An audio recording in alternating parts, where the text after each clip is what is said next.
6 के सिक्सर के साथ हाजिर हूं मैं लक्ष्मी। इस बुलेटिन में आपको बिहार की बड़ी खबरें दिखाने जा रहे हैं। यहां पर क्राइम, मनोरंजन, बिजनेस और कारोबार के साथ साथ देश दुनिया की भी बात करेंगे। तो चलिए शुरू करते हैं खबरों का सिलसिला बिहार की सबसे बड़ी खबरों से।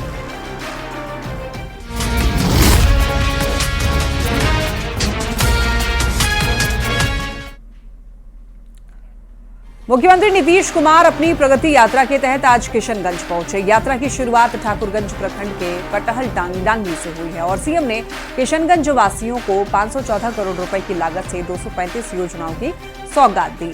इनमें डेरामारी में 318.58 लाख की लागत से एक योजना का शिलान्यास किया। हालामाला में 103.08 लाख की लागत से 9 योजनाओं का उद्घाटन किया। वहीं कटहल डांगी में 52.15 लाख की लागत से 5 योजनाओं का उद्घाटन किया।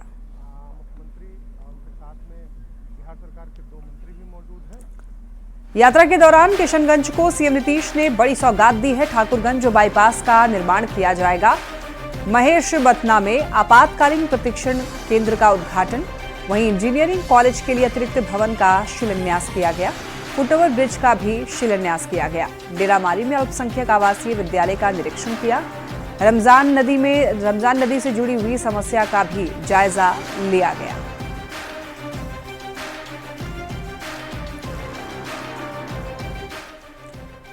बेतिया में संदिग्ध स्थिति में 6 लोगों की मौत पर नेता प्रतिपक्ष तेजस्वी यादव ने बड़ा बयान दिया।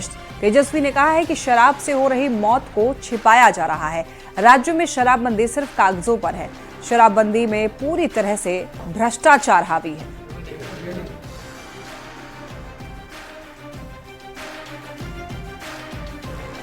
मौतें हो रही हैं, कहीं भी आप देख लीजिए, इस बात को छुपाया जाता है। बिहार में शराबबंदी केवल जो है कागजों पर है, ये किसी से छुपा नहीं है। और कैसे उपलब्ध हो रहा है, कौन उपलब्ध करा रहा है, कौन जो है कार्रवाई नहीं कर रहा, सबका एक फिक्स हो चुका है। और तेजस्वी यादव के आरोपों पर सियासी गलियारे में वार पलटवार का दौर भी शुरू हो गया है। पता है कि वो अपहरण के बदले फिरौती वाली सरकार, नौकरी के बदले जमीन वाली सरकार को दोबारा वापस नहीं लाएगी। तेजस्वी जी कोई स्वप्न न देखें। अपहरणकर्ता, लुटेरे दोबारा वापस नहीं आने वाले हैं। तो क्या बिहार के लोगों का यही काम रह गया है कि अब आपको आशीर्वाद दें? एक ऐसे व्यक्ति को जो सही से पढ़ा लिखा भी नहीं है, जिसे कोई शासकीय समझ नहीं है। आपकी जो परंपरा है, आपकी परंपरा से सारे बिहार के लोग वाकिफ हैं, तो यह तो उनके लिए आत्महत्या जैसा होगा। सिवान में एनडीए कार्यकर्ता सम्मेलन का आयोजन किया गया, जिसमें एनडीए के 4 प्रदेश अध्यक्ष शामिल हुए। सभी प्रदेश अध्यक्षों का माला पहनाकर जोरदार स्वागत किया गया। इस दौरान बीजेपी प्रदेश अध्यक्ष ने सम्मेलन को लेकर कहा कि एनडीए के 5 दल के कार्यकर्ता इस कड़ाके की ठंड में भी गर्मजोशी के साथ कार्यकर्ता सम्मेलन में शामिल हो रहे हैं। आने वाले चुनाव में बिहार में एनडीए की सरकार बनेगी। सम्मेलन चल रहा है। 5 घटक दल के कार्यकर्ता इस कड़ाके की ठंड में गर्मजोशी के साथ इस कार्यकर्ता सम्मेलन में आ रहे हैं। बगहा, बेतिया, मोतिहारी, शिवहर, सीतामढ़ी, मुजफ्फरपुर, सारण और आज सिवान। एनडीए के कार्यकर्ता बैठक के लगातार चल रहा है और उसी क्रम में सिवान में भी है। और मैं सिवान में एक बात ये कहूंगा कि कार्यकर्ताओं का जिस तरीका से हुजूम उमड़ करके आया है, यह सीधे प्रदर्शित करता है कि आने वाले 2025 में जब चुनाव होगा तो पूरा का पूरा सीट, यह सिवान का पूरा 8 के 8 विधानसभा सीट एनडीए गठबंधन के लोग जीतेंगे। पूर्णिया से निर्दलीय सांसद पप्पू यादव ने विधानसभा चुनाव को लेकर के एक बड़ा बयान दिया है। पप्पू यादव ने कहा है कि आगामी चुनाव में विपक्ष का नेतृत्व कांग्रेस को करना चाहिए। पप्पू यादव ने कहा कि कांग्रेस का गठबंधन जिससे भी हो उस पर कोई आपत्ति नहीं है, लेकिन विधानसभा चुनाव में बिना किसी चेहरे के कांग्रेस के नेतृत्व में चुनाव लड़ना चाहिए। मैं पहले भी कहा हूं कि कांग्रेस को नेतृत्व करना चाहिए। गठबंधन जिससे है मुझे कोई आपत्ति नहीं, व्यक्तिगत राय है, बिना किसी नाम के घोषणा के चुनाव लड़ना चाहिए। एक बड़ी खबर है पटना से। देखिए, जिले में फिर से क्लास 8 तक स्कूल बंद रहेंगे। ठंड को देखते हुए डीएम चंद्रशेखर सिंह ने यह आदेश दिया है। सभी सरकारी और निजी स्कूल 23 जनवरी तक बंद रहेंगे। क्लास 8 से ऊपरी की कक्षाएं जो होंगी वो संचालित रहेंगी। वहीं देखिए सुबह 9 बजे से लेकर के दोपहर 3:30 बजे के बीच में ही कक्षाएं चलेंगी। ये बड़ी जानकारी अब तक पहुंचा रहे हैं। 23 जनवरी तक के लिए दरअसल ये फैसला लिया गया है।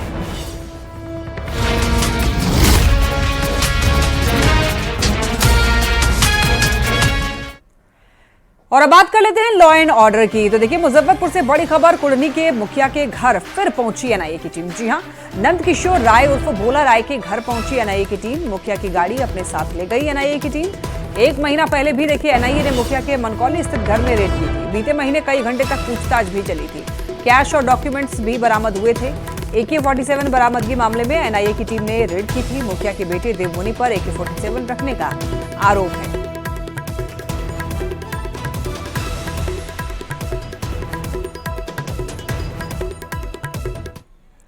औरंगाबाद से ये बड़ी खबर, नबीनगर थाना इलाके में एक युवती से हुए गैंगरेप मामले में 2 आरोपियों को गिरफ्तार कर लिया गया है। हालांकि एक आरोपी अभी भी पुलिस की गिरफ्त से बाहर है। जानकारी के अनुसार पीड़ित अपने प्रेमी से मिलने नबीनगर गई थी, जब वो उस समय बंदूक की नोक पर युवकों ने उसे अगवा कर लिया था और फिर उसके साथ गैंगरेप की वारदात को अंजाम दिया गया था।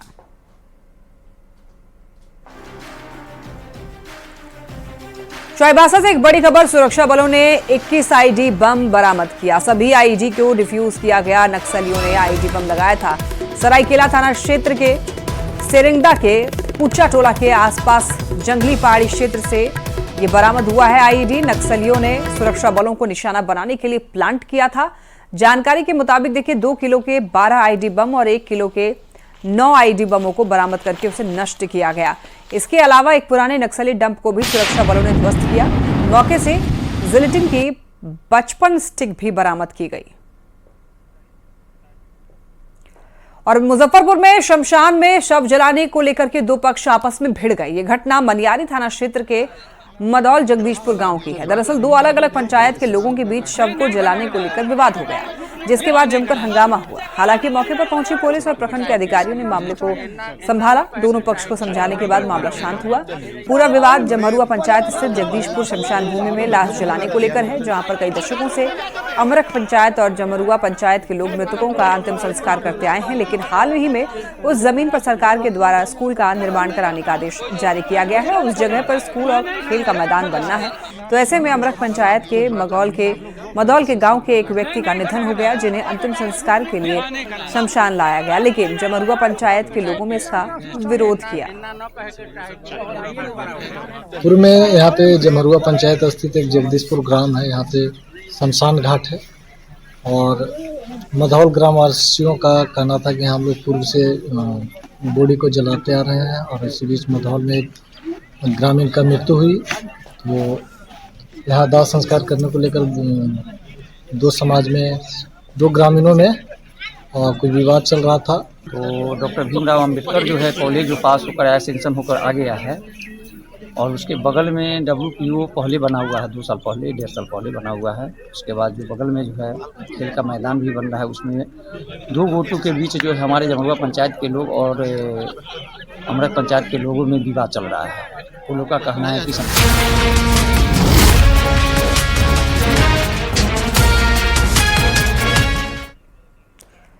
और चलिए बात देश विदेश की कर लेते हैं। देखिए राज्य से बड़ी खबर, हेमंत कैबिनेट की बैठक में 18 प्रस्ताव पर मुहर लगी है। राज्यकर्मी स्वास्थ्य बीमा योजना लागू करने पर मुहर। इधर दुमका हवाई अड्डा से नियमित उड़ान के लिए एयरपोर्ट अथॉरिटी के साथ इकरारनामा स्वीकृति। नारकोटिक्स के तहत देखिए दर्ज मामलों के लिए चतरा में विशेष न्यायालय का गठन। सदर अस्पताल, अनुमंडल अस्पताल सहित दूसरे अस्पताल के लिए पद सृजन का भी प्रस्ताव। वहीं देखिए स्वास्थ्य विभाग के तहत जिला पारा मेडिकल स्टाफ के लिए नियमावली का गठन। ऊर्जा विभाग के के वर्मा को अवधि विस्तार। कुमकुम प्रसाद पर दंड विलोपित लगा। महाविद्यालय अस्पतालों, सदर अस्पतालों, अनुमंडलीय अस्पताल, सामुदायिक स्वास्थ्य केंद्र, इन अस्पतालों के लिए वरीय अस्पताल प्रबंधक, वित्तीय प्रबंधक एवं IT एग्जीक्यूटिव का पद सृजन करने का प्रस्ताव। श्री के वर्मा को प्रबंध निदेशक, झारखंड ऊर्जा संचरण निगम लिमिटेड रांची के पद पर 31/12/2025 तक के लिए उन्हें सेवा अवधि विस्तार दिया गया है। भारतीय जनता पार्टी ने दिल्ली विधानसभा चुनाव के लिए अपने संकल्प पत्र का दूसरा भाग जारी कर दिया है। मंगलवार को बीजेपी सांसद अनुराग ठाकुर ने पार्टी के संकल्प पत्र का दूसरा भाग जारी किया। अनुराग ठाकुर ने संकल्प पत्र जारी करते हुए स्वास्थ्य और यातायात की समस्या का समाधान करने का वादा करते हुए यह कहा है कि हम इनकी तरह बहाने नहीं करेंगे। केंद्र में भी मोदी सरकार है और दिल्ली में भी मोदी सरकार होगी।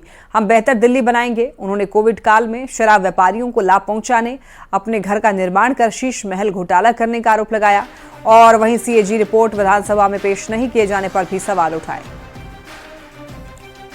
और अब बात महाकुंभ की कर लेते हैं। महाकुंभ का आज 9वां दिन भव्य और दिव्य महाकुंभ में श्रद्धा और भक्ति का पवित्र संगम देखने को मिल रहा है। प्रयागराज में दिव्य भव्य महाकुंभ लगा है। 13 जनवरी से शुरू हुए महाकुंभ में संगम स्नान का सिलसिला जारी है। बड़ी संख्या में लोग त्रिवेणी घाट पर आस्था की डुबकी लगाने के लिए पहुंच रहे हैं। आज महाकुंभ में 15 लाख से भी ज्यादा श्रद्धालुओं ने स्नान किया। इनमें 10 लाख कल्पवासी और 5,97,000 श्रद्धालु शामिल हैं। प्रयागराज महाकुंभ में वीवीआईपी मेहमान भी संगम में आस्था की डुबकी लगाने जाएंगे। सूत्रों के मुताबिक राष्ट्रपति द्रौपदी मुर्मू 10 फरवरी को महाकुंभ जाएंगी और उपराष्ट्रपति जगदीप धनखड़ 1 फरवरी को महाकुंभ जाएंगे। सूत्रों की अगर माने तो अमित शाह 27 जनवरी को महाकुंभ में जा सकते हैं और पीएम मोदी 5 फरवरी को महाकुंभ जा सकते हैं।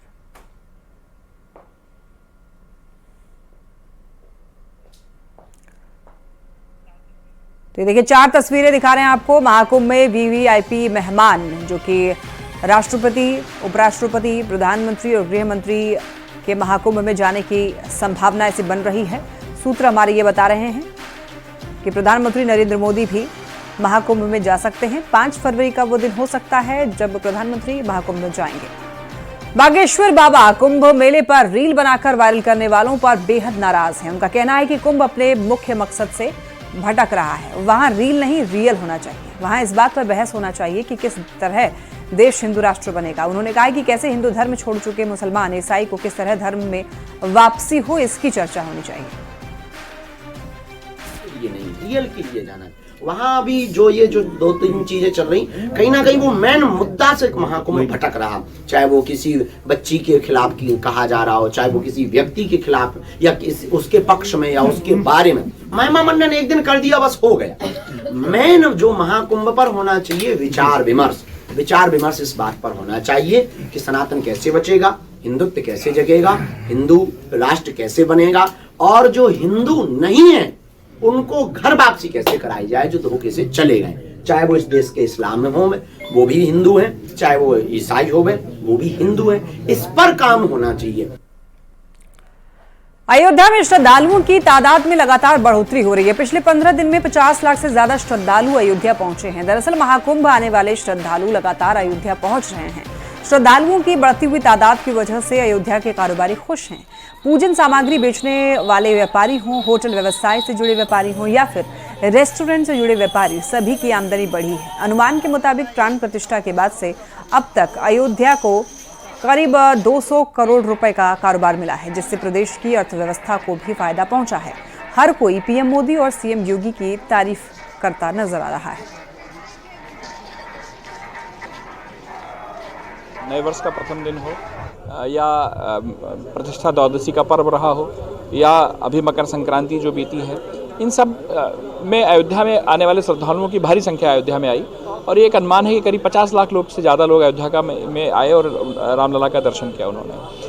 अब इतने लोग आ रहे हैं तो जाहिर सी बात है कि अयोध्या में रोजगार बढ़ रहा है, अवसर बढ़ रहे हैं, संभावनाएं बढ़ रही हैं, लोगों को व्यवस्थाएं मिल रही हैं, लोग यहाँ आकर रामलला का दर्शन करके कृतार्थ हो रहे हैं। लगभग भैया नए वर्ष में जो है 2025 में अयोध्या में लगभग जो है लाखों की श्रद्धालु आए हैं श्रद्धालु, और उसमें से सभी कारोबारियों का जो है कारोबार बढ़ा है, वृद्धि हुई नए वर्ष में। और लगभग जो है अनुमान लगाया जा रहा है कि 200 करोड़ की वृद्धि हुई है पूरे अयोध्या धाम में, जिसमें होटल कारोबारी है, मूर्ति रहता है, छोटी छोटी दुकानें हैं, रेडी पट्टी है, सारे लोगों का वृद्धि हुआ है। जहाँ जैसे 100 बिकता है, कोई ने 120 बेचा, मतलब एक आपको अनुमान बता रहे हैं, ठीक हुआ, कारोबार अच्छा रहा। जनवरी में लाखों की संख्या में श्रद्धालु, हाँ जनवरी में लाखों की संख्या में आए, लाखों संख्या में, और व्यापार भी अच्छा हुआ। गेस्ट हाउस, मूर्ति, फूल माला, प्रसाद, सबका अच्छा व्यापार चल रहा है। और अब बात कर लेते हैं